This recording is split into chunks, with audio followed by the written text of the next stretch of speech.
කාලෙකින් නේද බං සෙට් උනේ. බලහන්කෝ ඉෂානයට එන්න කිව්වා. ඌ තාම නෑනේ බං. අපෝ ඌ ගැන කරන්න එපා බං. මට නම් ඔය තමිල් එකව සෙට්ම නෑ.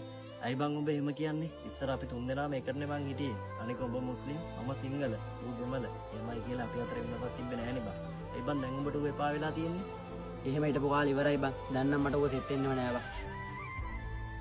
මතක් කරදි මට තමිල් එක එනවා බං. මොකටද බං ඇඟේ අත තියලා කතා කරන්නේ?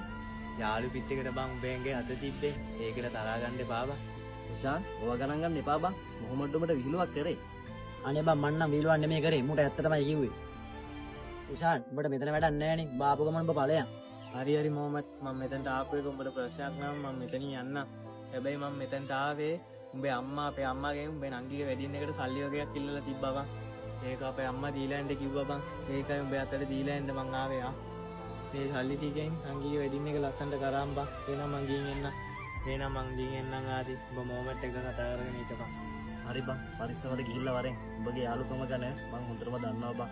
මොහොමඩ් උඹට කිව්ව දේවල් වලට ඔබ ගණන් ගන්න එපා. අපිට තුන්දෙනාගේ යාළුකම හැමදාම මේ විදිහටම තියෙයි බං.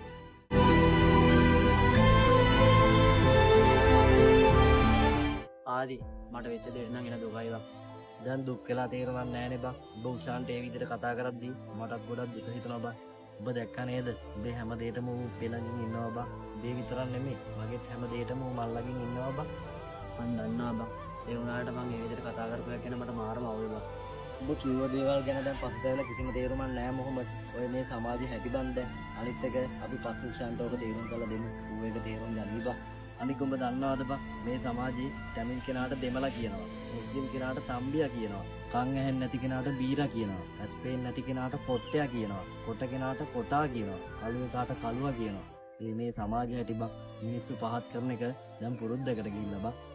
හැබැයි උඹ දන්නවද බං ಜಾති බේත් නෙමෙයි කිසිම ලෙඩක්වත් බලපාන්නේ නෑ බං මනුස්සකමට. ಜಾති ભેද නිසා මිනිස්සු පහත් කරේ නැත්තම් එක එක හේතු නිසා මිනිස්සුන්ව කොන් කරේ නැත්තම් මේ සමාජෙ කොච්චරනම් ලස්සනයිද?